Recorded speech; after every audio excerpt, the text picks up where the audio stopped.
Okay, Introduction to Sociology. This is the second installment of the Introduction PowerPoint lecture. Same deal. You want to take some notes on this just like you're in class. The last slide that you saw was this one right here. So now I want to start talking a little bit about something else. There's going to be a reading that I will attach, hopefully we'll have attached by now.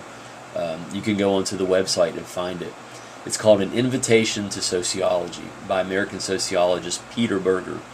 And he emphasizes a couple of things that are really important for this class. The first one, and I think this is probably is what makes the class so appealing. At least it makes sociology appealing to me.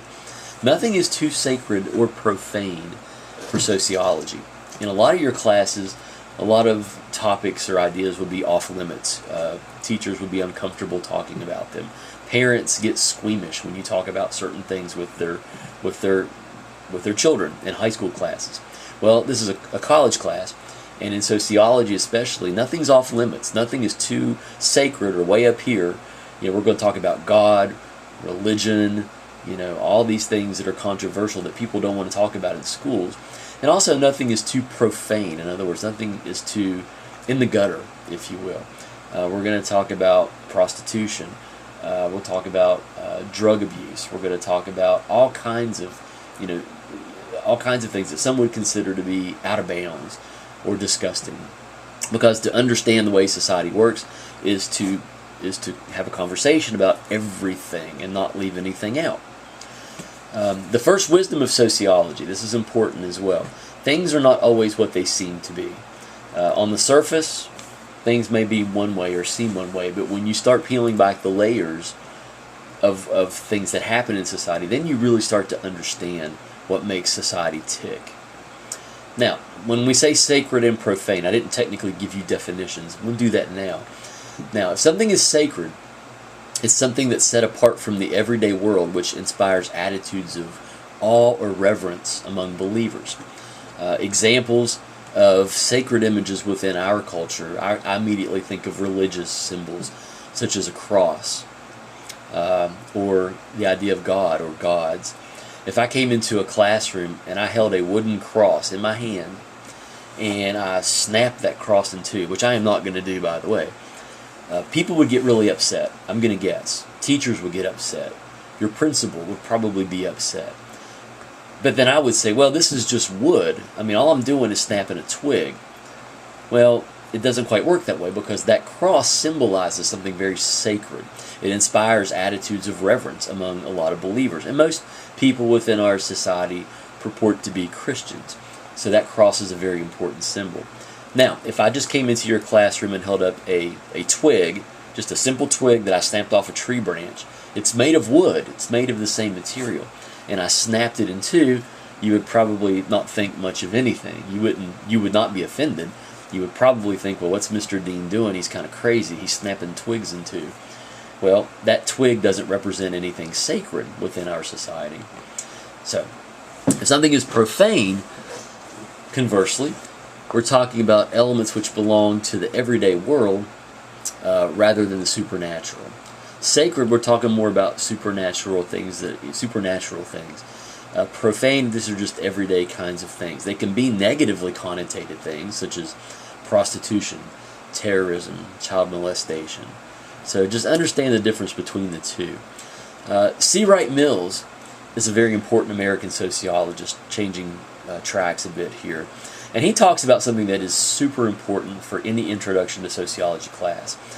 It's called the sociological imagination. In fact, there's another reading that's attached to the web that you'll be looking at where C. Wright Mills is talking about the importance of this tool. This is something that you're going to develop in this class. If you don't do anything else in my class, hopefully you'll be able to develop the sociological imagination. And here's your definition. You'll want to have this in your notes, and then we'll talk about it.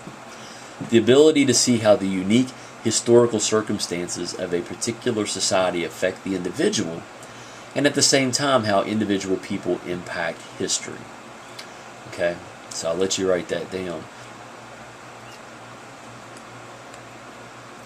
It's important to kind of understand this. It's important to understand that, yes, being born in the right time in history is important. I'm going to use, just off the top of my head, LeBron James. Everybody knows who LeBron James is. Probably the greatest basketball player that I've seen. And I actually grew up watching Michael Jordan as well. Widely recognized as the greatest basketball player right now in the world. Now, he has a very unique skill set, playing a game called basketball. Had LeBron James been born with the same abilities and the same skill set 500 years ago, would he be rich and famous? And the answer is probably not, because, well, basketball was not invented, wasn't a game. Now, what about if he had been born in a different part of the world? Let's say he was still born same time in history, but let's say he was born in an underdeveloped part of the world, like India, for example. Would he have been able to be a successful basketball player being worth $300 million? And my answer is probably not, because India, within that culture, basketball isn't really as important. And certainly, people aren't getting paid millions of dollars to play basketball in India. So a lot of it has to do with where you're at in history. Now, obviously, people have wonderful abilities, and they can impact history by themselves. People make great inventions. And we'll talk about that. The light bulb, for example, was a great invention. Changed the way that we operated, and changed the way that we function within the world. So it's a combination of being in the right place at the right time and individual ability. So, an analogy. The best way I can think of to explain the sociological imagination, it's kind of like peeling back the layers of an onion. If you've ever done that, an onion looks a certain way, but if you peel back a couple layers, it starts to look different. It changes in size, it gets smaller, but the physical appearance starts to change as well, until you get to the center of the onion. It's the same thing with using the sociological imagination. As you peel back the layers of some social event or phenomenon, then you start to understand what it really represents for society. And I'll explain more about that. Now, C. Wright Mills discussed the importance of placing single, isolated events within the context of history. Let me see if I can give you a more sociological and scientific example.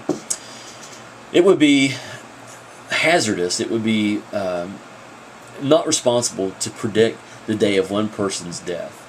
I mean, I could look at you and say, well, I predict you'll die in the year 2058. I don't know that for sure. But for any 1,000 men or any 1,000 young girls, I am much more confident in the predictions that I can make. And I'll explain what I mean by that. Here's how we do that. For example, we know that life expectancy in the United States in 1901 was 49. That's right. Just a little over 100 years ago, if you lived to be 50, you were really old. Life expectancy by the year 2000 had increased almost 30 years. You could reasonably expect to be 77. I think now somewhere in the lower 80s is life expectancy. So we've come a long way. Now, I would have trouble predicting the age of death for any one person in 1901. However, I can say with confidence that chances of people living to the age of 77 would be greater at the end of this century as opposed to the beginning of the century. And you might think, well, okay, yeah, duh, that's kind of boring. Why are you telling us this? But it's understanding history. If I would predict that in 1901, someone would live to be 77, people would laugh at me. They would think, that's really, oh, that would be like living to be 130 today or 120 today. It just doesn't happen. This is how we understand what German philosopher Immanuel Kant noted as notable regularities. We start to discern trends, statistical trends, social trends, and then we can make really good predictions based on these. Now, let's go back to maybe a more fun example. Then we'll we'll wrap up the second part of this lecture. How can we use the sociological imagination in terms of reality TV?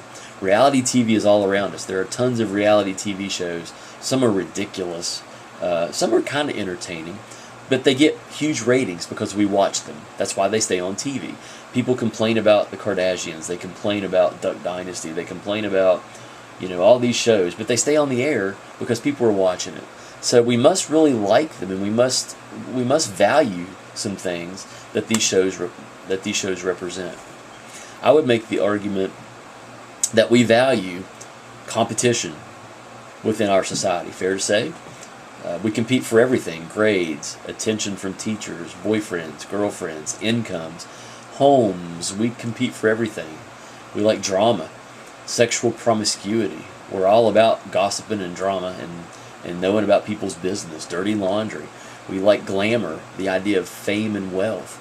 And we can argue whether these are good things or bad things. That's up to you. I'm not going to tell you what to think. But certainly we value these things because reality TV reflects all of them, and we seem to eat that up. So let's go ahead and call that the end of this part. Thank you.